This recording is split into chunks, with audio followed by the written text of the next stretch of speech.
Hey guys, this video's topic is citizenship, which is chapter number 6 in your political theory NCERT book. और हर video से पहले मैं usually suggest करता हूँ कि आप बुक को पहले से आप चैप्टर को पहले से पढ़ के आओ, बट इस वाले केस में थोड़ा एक्सेप्शन होगा. आई वुड सजेस्ट कि आप इस वीडियो को पहले देखो और उसके बाद जाके चैप्टर को पढ़ना, क्योंकि आपके चैप्टर को अननेसेसरीली कॉम्प्लिकेट और लंबा कर रखा है. तो इट वुड बी बेटर अगर आप इस वीडियो को पहले देखो और फिर जाके चैप्टर पढ़ो. So let's begin. Citizenship. Now citizenship होता क्या है? Citizenship is defined as full and equal membership of a political community usually provided by the state. ठीक है, फॉर एग्जांपल आपका इंडियन हो गया. इंडियन लोग कहाँ से हैं? इंडिया से. ठीक है. जापानीज़ लोग कहाँ से हैं? जापान से, है ना. अमेरिकन्स कहाँ से हैं? यूएसए से, अमेरिका से. अब बताओ रोहिंग्यास कहाँ से हैं? आप नहीं बता सकते. क्यों? क्योंकि इनका कोई स्टेट ही नहीं है. इनका स्टेट ही नहीं है. They are stateless. स्टेटलेस मतलब वो पॉलिटिकल कम्युनिटी उन्हें कोई रिकग्नाइज ही नहीं करती जिसको आप स्टेट बोलते हो. या फिर आपके हो गए कुर्ड्स. ठीक है, ये एक बनाना चाहते हैं कुर्दिस्तान अपना. ये वेस्ट एशिया में है, मतलब मिडल ईस्ट आपका. इनके पास भी कोई स्टेट नहीं है.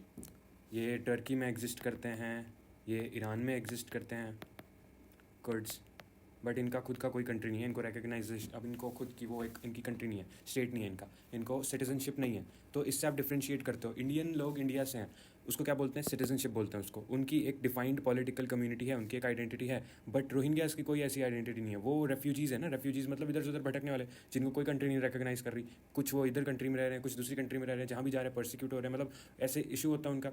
खुद का उनका कोई है ही नहीं. खुद का एक होम कहने वाली चीज़ है उनके है ही नहीं. बट इंडियंस इंडिया को होम कह सकते हैं अपना, है ना. ब्रिटिश लोग ब्रिटेन को होम कहेंगे अपना. That is called citizenship. It is defined as full and equal membership.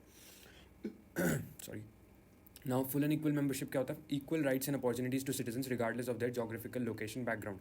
अब सिटीजनशिप आपने देखा होगा अपने आसपास डेली लाइफ में इतना सारा एक प्रेजुडिस रहता है आउटसाइडर वर्सेस इनसाइडर का.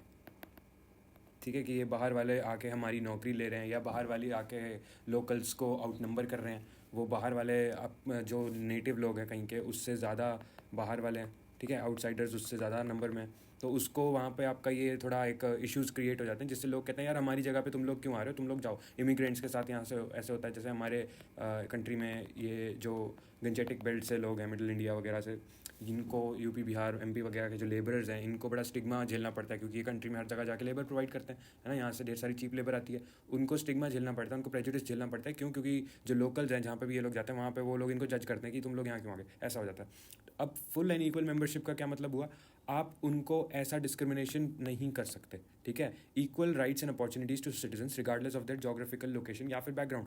उनको फ्रीडम ऑफ मूवमेंट है. ठीक है, इसको बोलते हैं freedom of movement. Freedom of movement. अगर आप किसी कंट्री से बिलोंग करते हो, अगर आप स्टेट के सिटीज़न हो, आपको कहीं भी घूमने का अधिकार है. आपको आपकी जोग्राफिकल लोकेशन के बेसिस पे या आपके बैकग्राउंड के बेसिस पे जज नहीं करा जा सकता. You have equal rights. ठीक है. यहाँ पे अब हमारे बुक में TH मार्शल का भी एक बॉक्स दिया हुआ है. उससे पहले हम एक और चीज़ जानेंगे सिटीजनशिप के बारे में, कि ये जो प्रिंसिपल्स हैं, for example full and equal membership, या सबको इक्वली रिकग्नाइज करना और स्टेट को उनको ये आइडेंटिटी देना, ये सारे प्रिंसिपल्स आए कहाँ से हमारे पास? नाउ हिस्ट्री में इसके लिए ढेर सारी फाइट हुई है, जैसे फ्रीडम स्ट्रगल्स कह लो आप, उसमें ये आया, स्पेशली मॉडर्न हिस्ट्री में.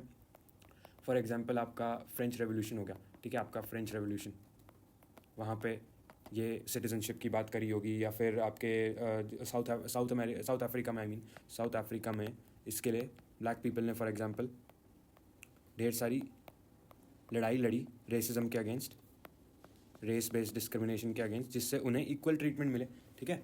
तो ऐसी ऐसी ढेर सारी मूवमेंट्स हुई हैं जिसकी वजह से आज सिटीजनशिप एग्जिस्ट करता है as a concept. Now usually democratic societies क्या होंगी? मोस्ट डेमोक्रेटिक सोसाइटीज़, वो कुछ बेसिक राइट्स उनके सिमिलर होंगे जो कि यूजुअली उनके सिटीजन्स को मिलते हैं.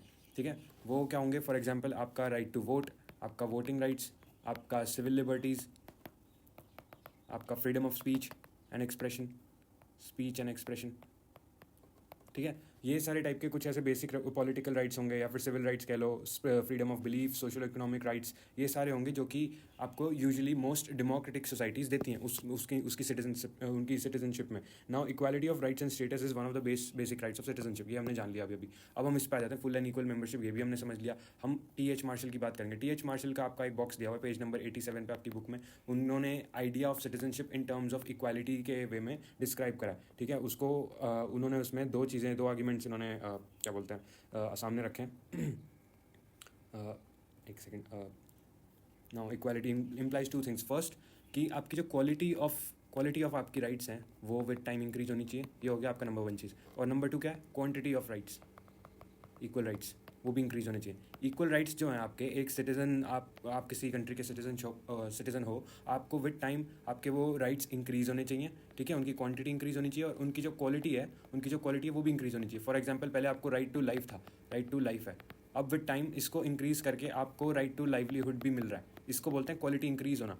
और अब हम क्वांटिटी के केस में क्या आ जाता है, क्वांटिटी मतलब नंबर, ज़्यादा से ज़्यादा लोगों के पास ये पहुंचना चाहिए, ये इंक्रीज होना चाहिए विद टाइम, ठीक है। फॉर एग्जांपल ढेर सारे हमारे सेग्रीगेटेड मार्जिनलाइज्ड ग्रुप्स होंगे, फॉर एग्जांपल आपके स्लम्स में रहने वाले लोग हो जाएंगे या आपके ट्राइबल लोग हो जाएंगे, ठीक है। ऐसे टाइप के ढेर सारे marginalize section of people, marginalize मतलब जिनको साइडलाइन कराओ, जिनको मेन उसमें ना रखा जा रहा हो कि यार वो दब जाते हैं, ठीक है, ऐसे ग्रुप्स को भी पहुंचनी चाहिए इक्वल राइट्स की ये ताकत, इक्वालिटी उनको भी मिलनी चाहिए, सिटीजनशिप के पूरे बेनिफिट्स उन तक भी पहुंचने चाहिए, तभी आपकी सिटीजनशिप को एक वैलिड माना जाएगा, इक्वालिटी आपकी आ रही है उसके। इन्होंने उस वे में डिफाइन करा होगा, उस बॉक्स को जरूर पढ़ लेना, पेज नंबर 87 पे, ठीक है। क्वालिटी और क्वांटिटी ये इंक्रीज होना चाहिए। Now citizenship is more than just a relationship between states and there members, ठीक है, it is also about relationship among citizens यानी सिटीजन्स के बीच में आपस में, ठीक है। स्टेट से तो है ही आपकी, बट आपकी दूसरे सिटीजन्स के साथ भी है, सिटीजन ए सिटीजन बी, इनकी भी आपस में रिलेशनशिप होगी। तो आपकी सिर्फ आपकी रिलेशनशिप स्टेट के साथ नहीं है, अपनी कंट्री के साथ नहीं है, आपके जो आपस में लोग हैं उनके साथ भी आपकी रिलेशनशिप होती है। Citizenship is also about that. Now it involve certain obligations मतलब कॉन्ट्रैक्ट्स या फिर बॉन्डेज, बाउंड आप किसी चीज़ से, ठीक है, आपको कुछ करना ही है ठीक है, उसको बोलते हैं आपकी ऑब्लिगेशंस की, ये तो करनी ही है चीज़ें, of citizens to each other, आपकी सिटीजन्स एक दूसरे के प्रति एज सिटीजन्स आपकी रिस्पॉन्सिबिलिटीज़ होती हैं जो आपको हमेशा कैरी आउट करनी चाहिए। एंड टू द सोसाइटी, आपकी रेस्ट ऑफ सोसाइटी, उनको भी आपको उनके प्रति भी कुछ आपकी रिस्पॉन्सिबिलिटीज़ होंगी जो आपको कैरी आउट करनी होती है, ठीक है। तो ये दिस इज ऑल्सो सिटीजनशिप। और citizens are considered the inheritors and trustees of the culture plus resources of a country. Citizens ही तो हैं जो आपकी कंट्री की आइडेंटिटी को आगे लेके जाएंगे, उनके डिसेंडेंट्स ही तो आगे लेके जाएंगे ना, उनके बच्चे जो पैदा होंगे, उनके ग्रैंड बच्चे जो पैदा होंगे, वो ही तो उसके लीनेज को आगे लेके जाएंगे। जो एक कल्चर होता है कंट्री का या उसके रिसोर्सेज, उस पर किसका हक होगा, जो सिटीजन्स के डिसेंडेंट्स होंगे उन्हीं का तो हक होगा ना। तो this is also about citizenship, ये हमारा क्लियर हो गया। अब हम उस पर आएंगे नेक्स्ट कॉन्सेप्ट पे, सिटीजन एंड नेशन। नाउ अब एक कॉन्सेप्ट आ जाता है नेशन स्टेट्स का, ठीक है। नेशन स्टेट्स ये आपके मॉडर्न हिस्ट्री में स्पेसिफिकली इवॉल्व हुए हैं, evolve in the last 400 years कह लो। मॉडर्न हिस्ट्री का यूजुअली टाइम पीरियड इतना ही होता है ना, तो लास्ट के जितने भी ये मॉडर्न हिस्ट्री वाला जो टाइम पीरियड है वहाँ पे नेशन स्टेट का एवोल्यूशन हमें दिखता है। नेशन स्टेट्स क्या होते हैं, इनकी जो आइडेंटिटी होती है वो सिर्फ एक टेरिटरी पे डिपेंडेंट नहीं होती, वो एक वेल डिफाइंड टेरिटरी तो होती है, ठीक है, बट उसके साथ साथ एक शेयर्ड कल्चरल और हिस्टोरिकल सिग्निफिकेंस भी होता है, शेयर्ड कल्चर एंड हिस्ट्री, ठीक है, वो भी इसमें माना जाएगा। तो इसके यूजुअली ट्रेड्स होंगे, फॉर एग्जांपल आपकी लैंग्वेज हो जाएगी, एक शेयर्ड लैंग्वेज हो जाएगी इनकी, एक कॉमन लैंग्वेज जिसको नेशनल लैंग्वेज बोलेंगे, या इनका एक कॉमन सिंबल होगा, ठीक है, या इनका एक नेशनल फ्लैग होगा।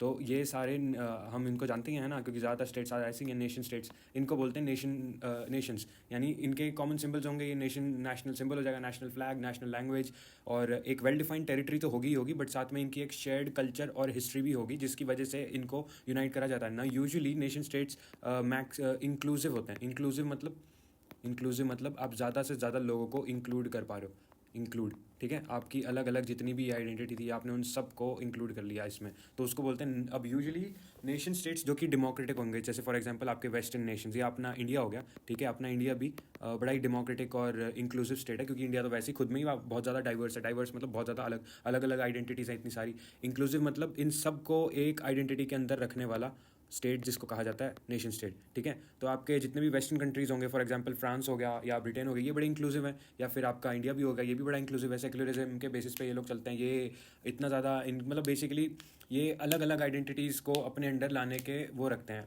केपेबल रखते हैं। बट फिर आप कुछ दूसरी कंट्रीज़ देखोगे जो कि थोड़ी सी ऑर्थोडॉक्स होती हैं, थोड़ी सी नहीं, काफ़ी ऑर्थोडॉक्स हो सकती हैं, फॉर एग्जांपल इजराइल वगैरह, या अपना कौन सी हैं मुस्लिम कंट्रीज जिनमें आपको थोड़ा सा इंपॉर्टेंट हो जाता है कि आपका रिलीजन एक तरह का होना चाहिए, या फिर आप दूसरों को अलाउड नहीं होता, उनको माइनॉरिटी करार दिया जाता है। जैसे पाकिस्तान में तो आपको इक्वल स्टेटस नहीं मिलेंगे अगर आप नॉन मुस्लिम हो, है ना। तो वहाँ पे जो नेशन स्टेट है वो इतना इंक्लूसिव नहीं है, वो थोड़ा डेरोगेटरी हो जाता है और वो थोड़ा डिस्क्रिमिनेटरी भी हो जाता है। बट एनीवे वो सारे क्राइटेरियाज हो जाते हैं जो कि हम इसको बोल देंगे कि अच्छा नेशन स्टेट्स आपस में थोड़ा वेरी कर सकते हैं कि कौन सी आइडेंटिटी के बेसिस पे वो लोगों को रिकग्नाइज करते हैं। Now national identity of a a democratic state is suppose to provide its diverse citizens. Diverse citizen मतलब अलग अलग वैरायटी के लोग, बहुत अलग अलग होते हैं ना, किसी का कुछ आइडेंटिटी हो, किसी की कुछ आइडेंटिटी, बट उन सबको आपने एक आइडेंटिटी के अंदर रख दिया, उसको बोलते हैं कि डाइवर्स लोगों को एक लेवल के अंदर लाना with a shared political identity. ठीक है, अब इसके नेक्स्ट आ जाता है यूनिवर्सल सिटीजनशिप। अभी जो हमने पहले ऊपर बात करी थी कर्ड्स की या फिर आपके रोहिंग्याज की, वो इसके अंदर आ जाएंगे।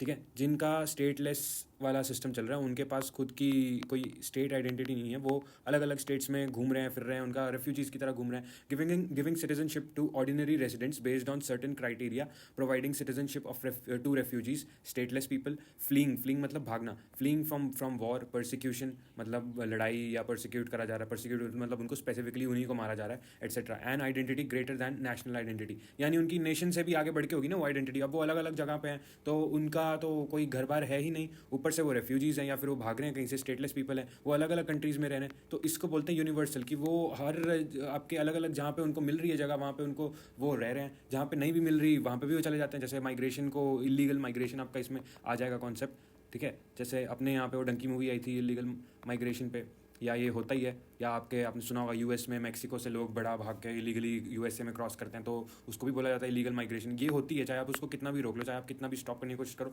तो वहाँ पे आपका यूनिवर्सल सिटीजनशिप का कॉन्सेप्ट आ जाता है कि ये सारी प्रॉब्लम्स जो हैं इलीगल माइग्रेशन की, या ये परसिक्यूशन और रेफ्यूजी वाला जो क्राइसिस है हमारा, इस सबको कैसे सॉल्व करा जाए, क्योंकि लोग तो रुक नहीं रहे, वो तो आएंगे ही आएंगे, है ना। तो आप इसको कैसे इसको रिजॉल्व करोगे कि ये तो हर जगह घूम रहे हैं। उसके नेक्स्ट फिर एक हाइपोथेटिकल कॉन्सेप्ट आता है जो कि अभी पूरी तरह रियलिटी में बना नहीं है, बट इसको ढेर सारे लोग इसके सपोर्ट में आते हैं। इसको बोला जाता है ग्लोबल सिटीजनशिप। ग्लोबल सिटीजनशिप मतलब national citizenship might need to be supplemented मतलब सपोर्टेड, ऐड उस नेशनल सिटीजनशिप में ऐड करना, ये एक एक्स्ट्रा चीज़, by an awareness that we are living in a global interconnected world and that there is a need for us to strengthen international links so that we are ready to work together across national boundaries. ठीक है, इसका क्या मतलब हुआ, अब universal citizenship हमने अभी पढ़ा, ठीक है, यानी वो आएंगे ही आएंगे लोग, अब लोग आ रहे हैं, ऊपर से वर्ल्ड भी बड़ा इंटरकनेक्टेड हो चुका है आपस में, इतना ग्लोबलाइज्ड वर्ल्ड है, एक जगह हो रही है आपको पता लग जाता है दूसरे कोने में वर्ल्ड के कि क्या हो रहा है, तो वर्ल्ड बड़ा ग्लोबलाइज्ड हो गया, तो ढेर सारे लोग सपोर्ट करते हैं कि एक ऐसा ग्लोबल सिटीजनशिप का कॉन्सेप्ट आना चाहिए जहाँ पे अगर ये जो प्रॉब्लम्स आ रही थी अभी यहाँ पे जो हमने पढ़ी यूनिवर्सल सिटीजनशिप में कि इलीगल माइग्रेशन या वॉर वगैरह से, इसको हम सॉल्व कर सकें, क्योंकि इसका सॉल्यूशन अदरवाइज है नहीं, है ना। तो इसको हम सॉल्व कैसे करें, इसको हम ग्लोबल सिटीजनशिप के कॉन्सेप्ट के थ्रू सॉल्व करें, जहाँ पे अगर वो आ भी रहे हैं इलीगली, तो एटलीस्ट हम सम कोई प्रोसेस ऐसा निकालें जिससे इंटरनेशनल लिंक्स को ऐसा स्ट्रॉन्ग बनाएं हम, जिससे सम हम उसको हैंडल कर सकें। ठीक है, उसको बोला जाएगा ग्लोबल सिटीजनशिप। अभी ये पूरी तरह इन पिक्चर नहीं आई है, बट ढेर सारे लोग इसको फ्यूचर समझते हैं कि ऐसा ही फ्यूचर, क्योंकि वर्ल्ड होता जा रहा है बहुत ज़्यादा सिमिलर आपस में, it with time it is getting more and more similar, language भी सेम होती है, जैसे सबको इंग्लिश आती है ना, तो उस केस में जैसे इंग्लिश ज़रूरी होगी, और वर्ल्ड अब इंटरकनेक्टेड बहुत ज़्यादा हो गया इंटरनेट वगैरह की वजह से, या आपके मीन्स ऑफ ट्रांसपोर्ट इतने फास्ट हो चुके हैं, तो अब इट इज़ नेसेसरी, ढेर सारे लोग को ऐसा लगता है कि इंटरनेशनल लिंक्स को इतना स्ट्रॉन्ग बनाया जाए कि अगर वो टाइप की चीज़ें हो भी जाएँ कि एक बंदा इधर से उधर जा रहा है, इलीगली जा रहा हो चाहे लीगली जा रहा हो, उसमें प्रॉब्लम ना हो, क्योंकि वो एक ग्लोबल सिटीजनशिप का मेंबर है। ठीक है, यहाँ पर हमारा चैप्टर खत्म होता है, और we'll move on to the next chapter. और अच्छा लगा तो आप कमेंट करके बताना, क्वेश्चन हो तो वो बताओ, और बाकी सब्सक्राइब कर लेना। Thank you.